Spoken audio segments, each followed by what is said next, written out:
This is Product by Design, a podcast by Prodigy, where we explore technology, artificial intelligence, user experience, product management, and the philosophy of building products and companies. All right, welcome back to another episode of Product by Design. I am Kyle, and this week we've got another awesome guest with us, Jake Moshenko. Jake, welcome to the show. Hi, Kyle. Thanks for having me. Great to have you and excited to talk more with you. But let me give a brief introduction for Jake. And then, Jake, you can tell us a little bit more about yourself. But Jake is a founder, co-founder, and CEO, and has many, many different roles in the past, which I'm excited to talk more about, but is currently the co-founder and CEO of AuthZed, a company commercializing SpiceDB. And obviously, we will talk a lot more about all of that. But Jake, why don't you tell us a little bit more about yourself to get started? Yeah, sure. I'm the co-founder and CEO of AuthZed. At AuthZed, we do application permission solutions. So companies can bring us in to add permissioning and add sort of fine-grained authorization to their applications. As you mentioned, I'm a second-time founder. Before this, created a company called Quay. Quay got acquired by CoreOS. CoreOS got acquired by Red Hat. Red Hat got acquired by IBM. And then all of a sudden, I went from a two-person company to like a multi-100,000-person company. And I was like, all right, it's time to strike out on our entrepreneurial path again. And here we are. Awesome. Well, I'm excited to dive into a little bit more of your journey and some of the experiences that you've had. But before we do, why don't you tell us a little bit more about some of the things that you like to do outside of the office or outside of some of the work that you're doing? Outside of the office, what is that like? Tell me more about this mystical outside. No, but all joking aside, I have a 8-year-old and 5-year-old daughters, and we spend a lot of time. We live in New York City, so we spend a lot of time exploring the city, going to museums, just getting out into the parks. I've never been anywhere with such an extensive, amazing park system like New York. So we just get a lot of outdoor time that way. And then when we're cooped up inside, we're usually playing board games or watching our favorite shows. And I personally just love to read, so that's how I spend any non-family time that I do get. We'll come back to that reading question because we'll want to hear anything that you have been reading. But as far as either New York or board games, do you have any particular place that you'd recommend in New York or a particular board game that would be one that you'd recommend? Yeah, I have a list of about like 200 places that I would recommend in New York. For restaurants, one of my favorites is Cafe Katya here on the Lower East Side where I live. It's an Austrian place. It's been around for, gosh, a long time now, 12 something, maybe even 15 years. But they do a great meal. And then for board games, we've been loving playing Azul as a family. It's kind of a neat game where you draw tiles and try to make patterns, and sort of the whole thing sort of comes together mathematically to figure out what your score is. And my 5-year-old is actually our champion in the house. Somehow she always pulls it off and beats us, and I can't figure it out. Very nice. All right. Well, I do want to talk a little bit more about your journey because you have had a ton of experience and will be interested in hearing a little bit more about that because you mentioned being a two-time founder and some of the companies that you have done, Quay and now AuthZed. But before that, you were also at Google and Amazon. Tell us a little bit more about your journey and how you started and then how you got to where you are today. Yeah. My journey really starts probably like so many others as a small child, just loving to build things and take things apart and reassemble them and figure out how they work, and then try to recreate and capture some of that magic for myself. So it's probably not a very rare story. That as an engineering minded founder, I was big into Legos and big into like erector sets and Kinects and all that stuff. So that's how I got my start building. And then my parents are both actually small business owners, and so the entrepreneurial spirit was kind of just the way things were done in my household. So I guess when I graduated college, I went to University of Michigan for computer engineering. When I graduated college, I went to work for a major aircraft manufacturer whose name is kind of taboo right now. going to work for such a large company was just kind of a paradigm shift from everything that I had known my whole life. And so I did have a great time there and learned a lot. And then I ended up going to companies like Amazon and Google, where I sort of honed my distributed systems skills and sort of like large scale software development skills. But then, at Google, that's when I got bitten by the entrepreneurial bug the first time. So while at Google, that's where I met Joey, who is my second time founder and our current CTO. And Joey and I set off to build a product. The company was actually called DevTable, but I shortcut it to Quay because that's where we ended up. But DevTable was an online web development environment, like think VS Code, but completely in the browser. And as part of that journey, we had to build Quay, which was a first private Docker registry, even before Docker Hub was a thing. And we built that to scratch our own itch, and that's a really common theme in my journey. So it's like, if I who am I best equipped to sell to as a engineering minded founder? And it turns out it actually happens to be other engineers. And so by scratching our own itch, we can usually do the like if you build it, they will come style thing, right? Where if this has been biting us, other people are probably having this problem and are probably willing to commit time, money, other resources into solving it.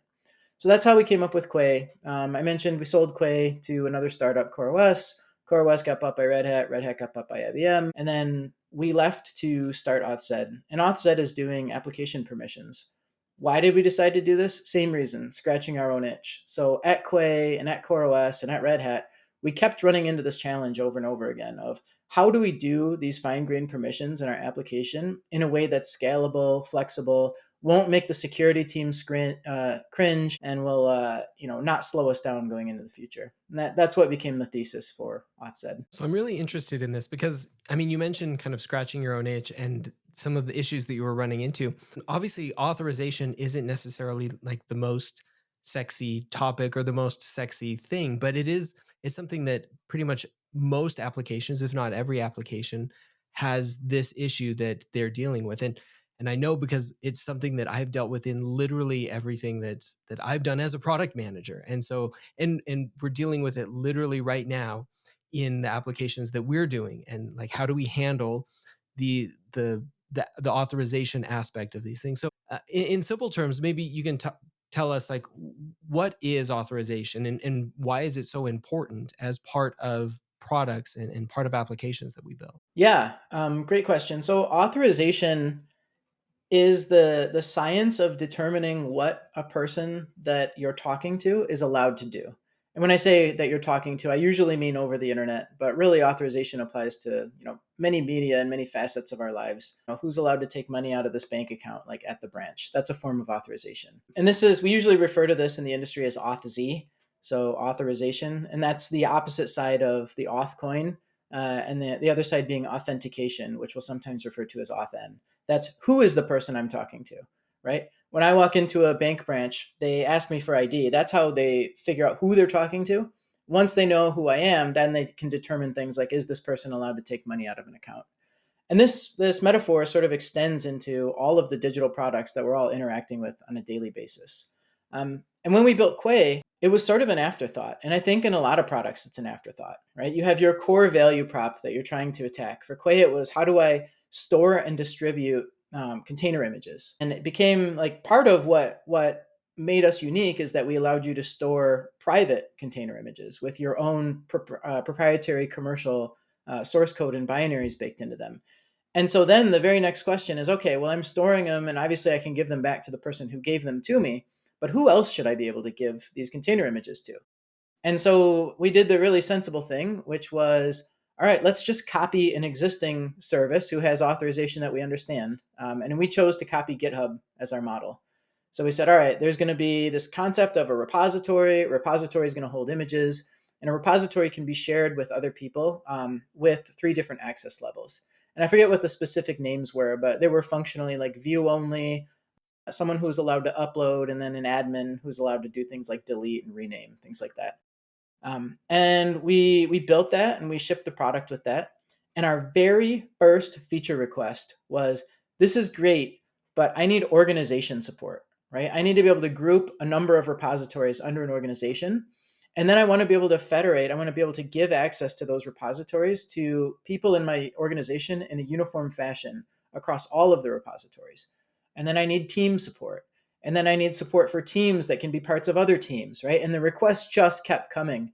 And every time we sat down to solve one of these requests, it was kind of like back to the drawing board, right? Like how do we wedge this into the model that we conceived and that we wrote code for in the beginning? And we just kept doing that. We kept iterating. We kept shipping the features. But ultimately, we got to a place where we had some requests that we were just like, can't do it, too hard, not worth it. And we actually canceled the features that were associated with those requests because it was just too hard to do the authorization. And so, like I mentioned, this was an afterthought for us, and it's an afterthought for many people, right? You build your most important thing first, and then you layer this on. But nowadays, I think in 2024 and moving forward, being able to share things is so ingrained into how we're interfacing with products and our expectations for products that it's actually coming to the forefront for how people think about, what is the data that I'm managing and what does my sharing model look like really right up front, because sharing becomes a core value prop for a lot of the platforms as well. I feel like you might have been in some of the meetings that I was in just earlier, having some of the conversations that we were having about these exact topics. But it, I mean, it was a mirror of exactly what you were just describing. And so this is just, it's so common. And so I'm interested, as you were going through AuthZed, how did you go about approaching some of these problems as you were understanding them? And you mentioned it being kind of an afterthought for Quay, which was your first company as you were thinking about it. How did it become the core part of what you're doing now? And how do you go about you mentioned having to put off some of the things that you were thinking about doing initially because it's just not worth the effort. How do you go about prioritizing those types of things now that it's a main focus? Yeah, I kind of handle that in two different parts. So, how did it become a main focus for AuthZed? AuthZed was modeled after Google's Zanzibar paper. And the way that came to be is when they published the paper back in the summer of 2019, I was acutely aware of the problem because I had felt it so many times in my past. And as I'm reading through the white paper, right, every time Google publishes a white paper, I make it a point to read it because they're usually sending us notes from the future, right? In terms of infrastructure, they're like, this is how we've solved it for billions of people. Like, this solution will definitely work for you with thousands or hundreds of thousands or whatever. So every time they publish a paper, I go through and I read it. And I'm reading this paper.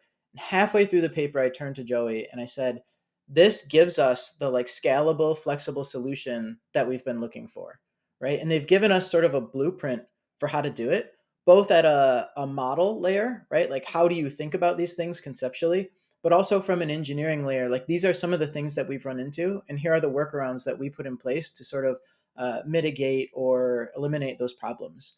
And so I said, we should go and we should follow other companies who have commercialized papers, and we should just do that right now. I couldn't convince them to do that. And then there was like a global pandemic. But in the middle of a pandemic, when none of us were doing anything else, there was no FOMO. I did manage to convince Joey and Jimmy, my two co founders, to leave and found a company based on this. And then, so the second part of your question, how does having AuthZed change the way we think about authorization? I think it's really given us the ability to build conviction around the model that we're developing. So we have utilities and capabilities built right into the product to let you model and unit test and integration test these authorization concepts that you're building in with your actual application code. So you have a high degree of confidence that what you're building is good. And then the model also has the flexibility to support you as your product requirements change over time. So you can sort of fearlessly go in and add an authorization model, even if it's not perfect, because you know you'll be able to sort of iterate your way to the model where you want to be in the future. And all of the things that we got stuck on in the past, those are very easy to layer on with the product as it exists today. You've touched on a couple points that I want to dive into a little bit. But first off, you mentioned, the Google Zanzibar paper. Tell us a little bit more about that. Why has that and did that become such an important part of the thinking behind the way that you structured AuthZed? And why is that like fundamentally in your mind the right way to go about authorization? So first off, what is it? What did it, what is kind of the structure of it? And then why is that the way that you decided to kind of move forward? Yeah, absolutely. So the Zanzibar paper has sort of three fundamental tenets that make something a Zanzibar.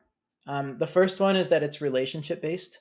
So in the past, people have thought about authorization as sort of attribute based, which are what are here are a list of key value pairs that I know about the request that's happening. Or another common paradigm is RBAC, so role based access control. I am a user and I have these roles, and maybe those roles are scoped. What does that allow me to do?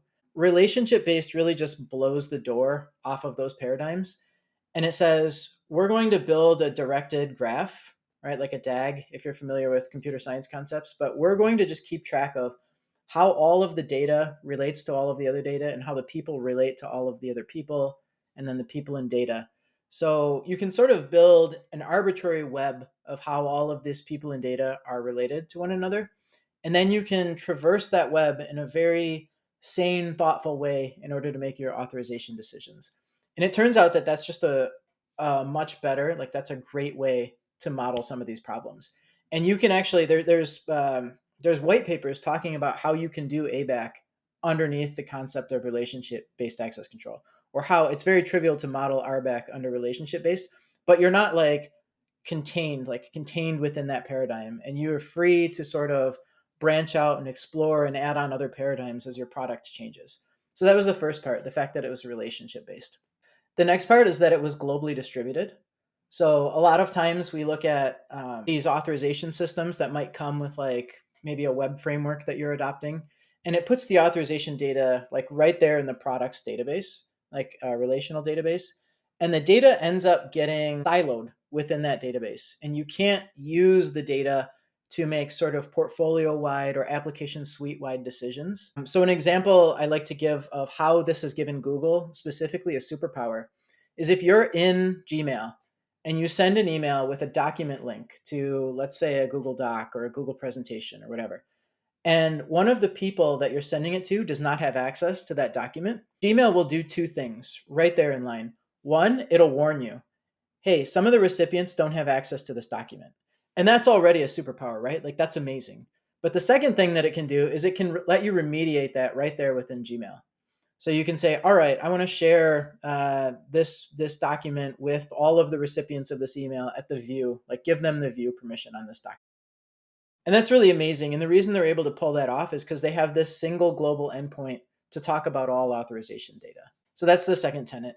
And the third tenet is that it's strongly consistent. So strong consistency allows Google to close off a whole host of errors that might crop up in terms of I granted access to this thing, but then a person, I revoked it in this other way. Like I added them to a deny list and then added them to a team at the same time.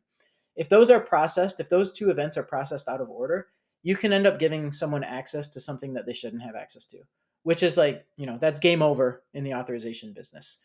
So those three fundamental tenets, the relationship based, globally distributed, and strongly consistent, are what we consider to be a Zanzibar. And when you put all of those three parts together, it really paints a really concise, crisp picture about how to do application authorization and why it's safe and why you're not painting yourself into a. That's that's really interesting. As you've kind of worked through and created a company based around a lot of these fundamental principles and tenets within that, and gotten feedback as you've not only built a company but built a product around that. Have How have you worked with customers and users, and how has that changed other people's approach to authorization? Going from maybe some of the old ways that they were doing it to some of these newer ways that you mentioned within their companies. Like, how has it changed either the way that they do their products or the way that they do their business? And what maybe has been some of the feedback that you've gotten from that? Yeah, I mean, we've gotten sort of a lot of feedback just based on the APIs and the model that we put out there. And we're very product focused and very empathetic in general. Some of that feedback has been in the form of like, well, maybe this works for Google engineers, but it doesn't work for real people. So we've had to go and we've had to massage and extend the APIs and tweak things here and there to make them more explicit or more understandable. And we do that with like the standard product management process, right? We keep track of every problem everyone's having. and then we sort of triage those against our roadmap items, and then we prioritize based on how do we do the most good in the shortest amount of time possible. So just really standard product management processes for improving and shaping the API and the product. But then to the second part of your question, how have we seen users use this and transform their products? It's the things that I was talking about earlier, the fearlessness, the knowledge that you've got a platform that will allow you to mutate your permissions at will, the ability to add point to point sharing without falling over, right? Like when you think about what Google Docs actually does, they're sharing probably billions of documents with billions of different people in this big sort of point to point web.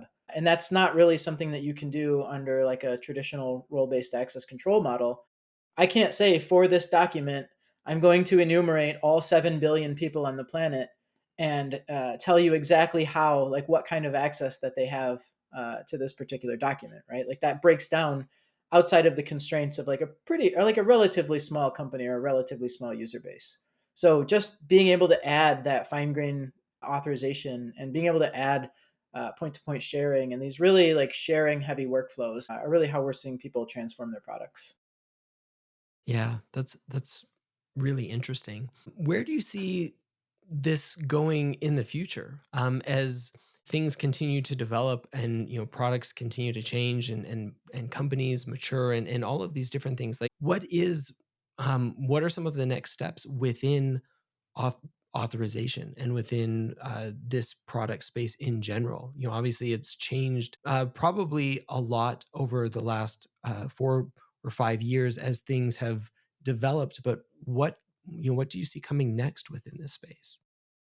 Yeah, I guess I wouldn't be foolish enough to say that this model is the end all be all, right? Like things are constantly evolving and changing over time.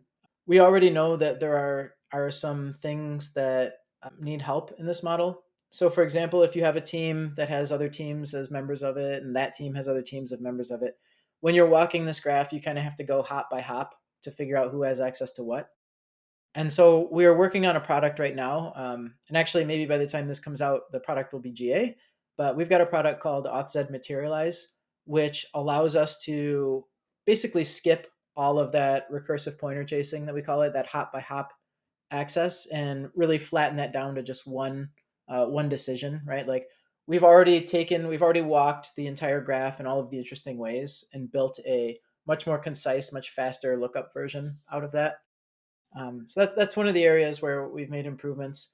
We also think that there's an opportunity for us to be the engine that powers a lot of other authorization tools in the world, right? Like not everybody needs to go out and write an authorization engine the same way not everyone needs to go out and write their own relational database anymore. So if you're building a higher level experience and maybe you're still like you're an authorization company and that's your core focus, but you should still take a look at our product and our open source and be like, does this make sense to be the engine for my product?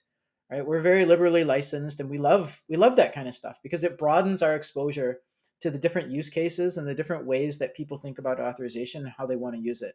So that's kind of where I see our sort of like immediate future. Anything farther than that, I'd be hard pressed. I'm sort of a believer in a lot of the things that AI is doing, and I'm interested to see how that ends up shaping the space or how that ends up shaping the way people think about applications in general. I wouldn't venture a guess on how things will shape up beyond that. Yeah, no, I can definitely appreciate that. I'm interested because you mentioned, the open source that your company does. And correct me if I'm wrong, but SpiceDB is your open source database, correct? Yep, that's right. Tell us more about that. You maintain this open source version. Why do you do that? What was kind of the impetus for that, and what do you see for that going forward? Yeah, the impetus for that was that nobody wants to buy a closed source database in 2024, right? Cut and dry, right? Everybody has lived the I'm beholden to my Oracle bill and my Oracle auditors in the past, and they don't want to put themselves in that position again.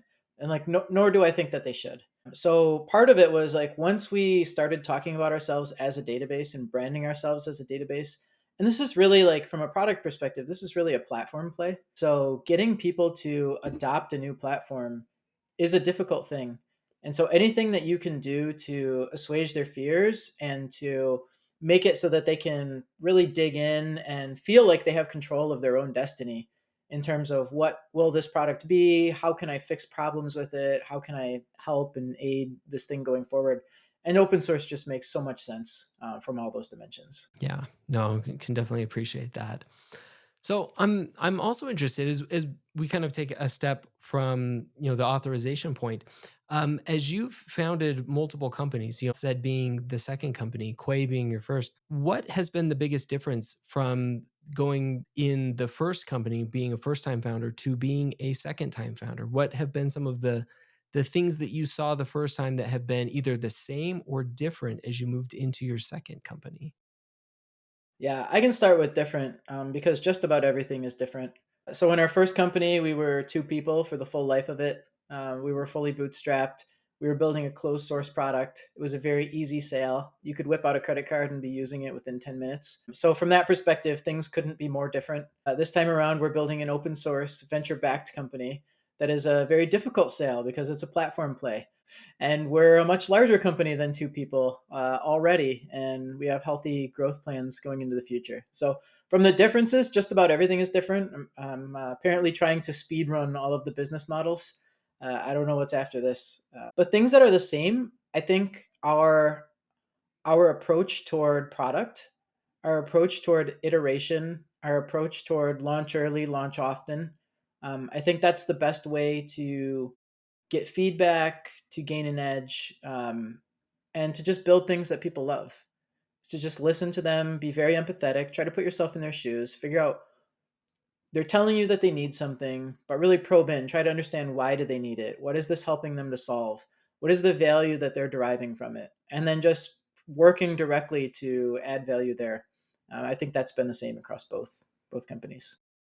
Yeah, I think that's such an important point is really understanding some of those needs and problems. I'm interested in maybe what have been some of the biggest surprises as well as you've either founded and built AuthZed or in Quay as well. Like, what has surprised you about either of those companies that you founded, or as you've kind of built up the product as well? Yeah, I guess one of the biggest surprises from AuthZed are just the types of companies who have actually like been hand raisers. So in Quay, we started with very small companies, and then we sort of kept growing and moving up market, up market, up market. With AuthZed and with SpiceDB, we started with the bigger companies because they were like, "We've been bitten by this. We're having this problem at scale. We're dealing with this right now. Can you help us?" And I guess we thought we were just going to be running back that playbook again as well, right? So we were like, we'll just start with the small companies and iterate our way into the big ones. But it was like the big ones right away. So that really it really forced us to reconsider our whole like go to market strategy and product development. Are we focusing on scale, or are we focusing on polish? Or are we focusing on time to first use, things like that? So yeah, I guess that's one of the biggest changes. That's really interesting. What did you find as you kind of shifted from focusing on smaller companies to focusing on some of the larger companies? Because I've been in companies where we've made that pivot before, and it's a massive, massive change to be focusing on smaller businesses to be focusing on much larger businesses. I guess what was your experience in having to make that shift? Yeah, I mean, when we look at a 5-minute credit card sale versus a potentially multi-month enterprise, on paper sale, what stays the same? I guess what stays the same is that money changes hands at the end of the day. It's usually a lot more money in the latter, but usually a lot more transactions in the former. I guess one of the things that I learned was how often people would want to negotiate contracts. Because in Quay, we just put our terms of use on there and we said, by signing up, you agree to our terms of use. And people said, whatever, it's a 5-minute credit card purchase. Who cares? And now, like, we are negotiating contracts all the time. And that is like a pretty surprising thing for someone who's like, "Oh, let's build a small, focused on small business company and iterate our way to greatness." So that's certainly one of them. Yeah. No, that's definitely understandable, especially as you move into much larger companies that uh, it becomes much more bespoke with every single one of them, and it's not a small obviously not a small transaction, and it's far less self-serve, I guess, than some of the smaller transactions that would be more self-serve. So definitely agree with that. Um, well, I guess what advice would you have for somebody who is looking to become a founder or start their own company or build a product like you have done a couple of times? Ooh, what is an advice that I would give to a founder? You're going to be with your company, if you're even remotely successful, for like at least 3 to 5 years. So make sure you really like the problem space. Make sure you really believe in it. Make sure you really like your founders. We like to call it you're getting founder married. So you're going to be spending a lot of time with these people for a very long time. So you know that's all pretty standard advice, I'd say. But I don't know how many people really understand just how long of a journey it can be and how much of a time commitment. There's a saying, you know, I'll make up the numbers because it's really not that important, but they'll say like, oh, and 7 years later they were an overnight success, right? Like the public doesn't really get wind of the thing until it's like a household name already, and then it just seems like you went from nowhere to everywhere all at once, and that's usually not what the journey looks like, right? The journey is much longer and impossible to foresee what the journey will look like and how arduous it will be.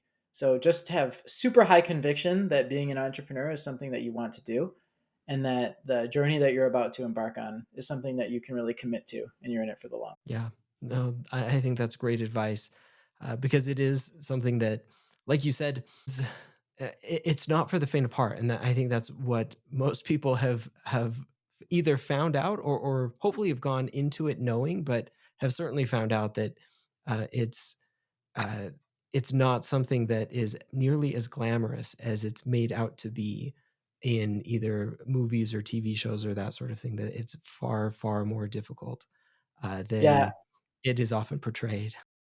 I think if you're going into this thinking that someone's going to make a movie about you, you're probably doing it for the wrong reasons. Yeah.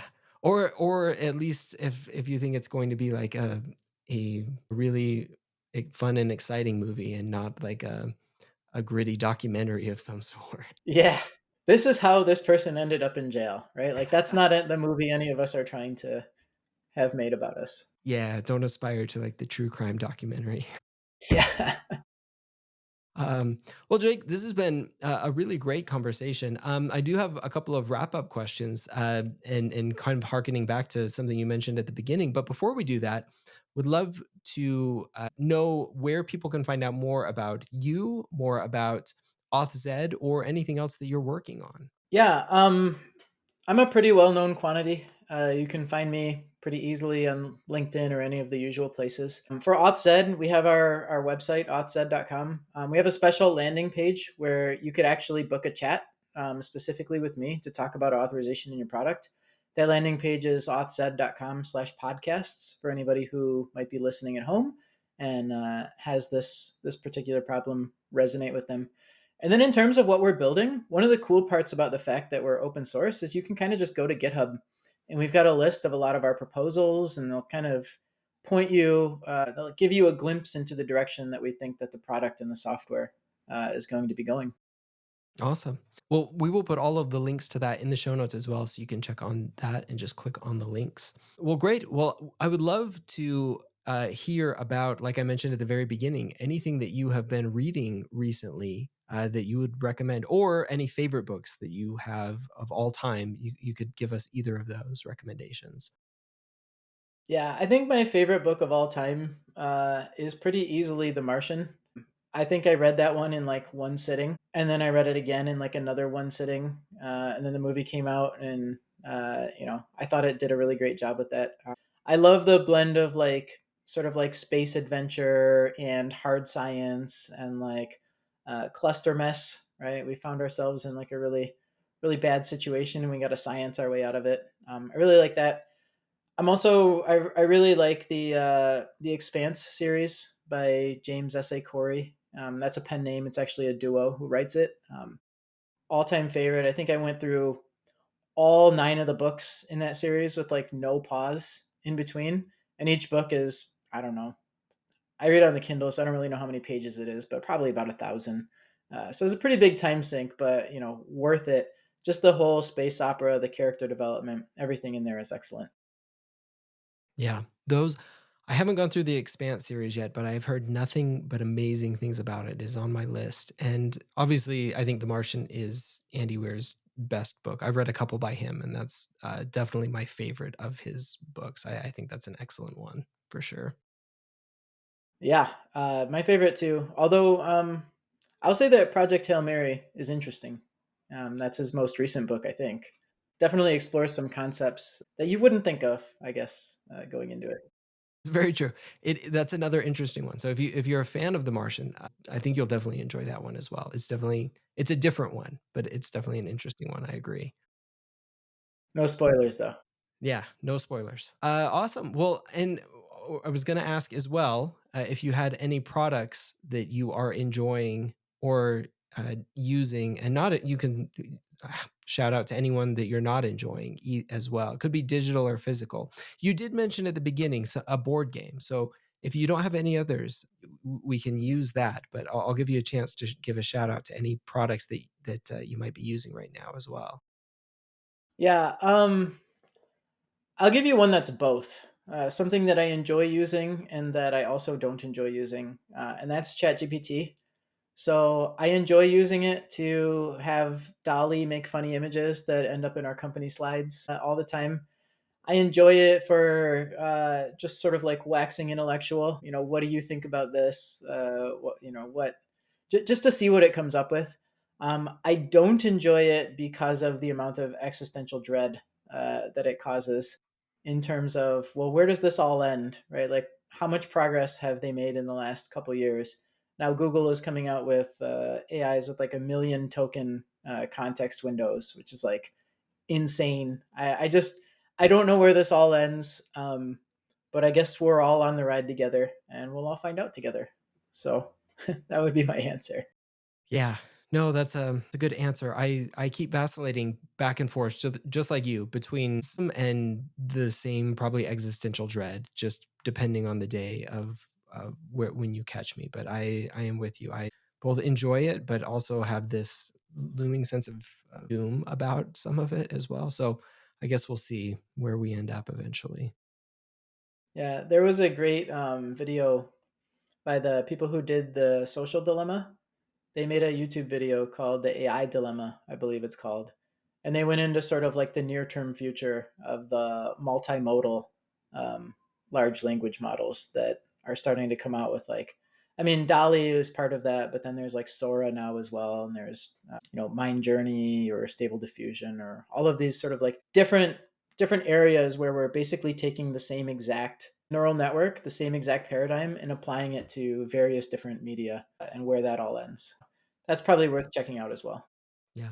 Well, we will put all of those links in as well. So great shout outs. Well, Jake, this has been an amazing conversation. Appreciate all of your insights and thoughts on a whole number of topics from founding companies to authorization to AI. So this has been, again, a really great conversation and really appreciate all of your time and insight.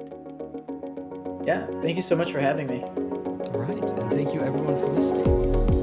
Thanks again for listening. If you like the show, be sure to follow or subscribe on your favorite podcast app.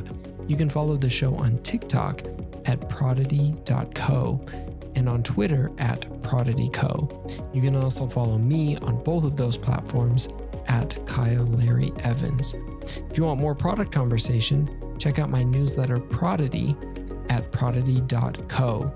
You can also follow me on Medium at Kyle Larry Evans, or check out my Medium publication, Prodigy.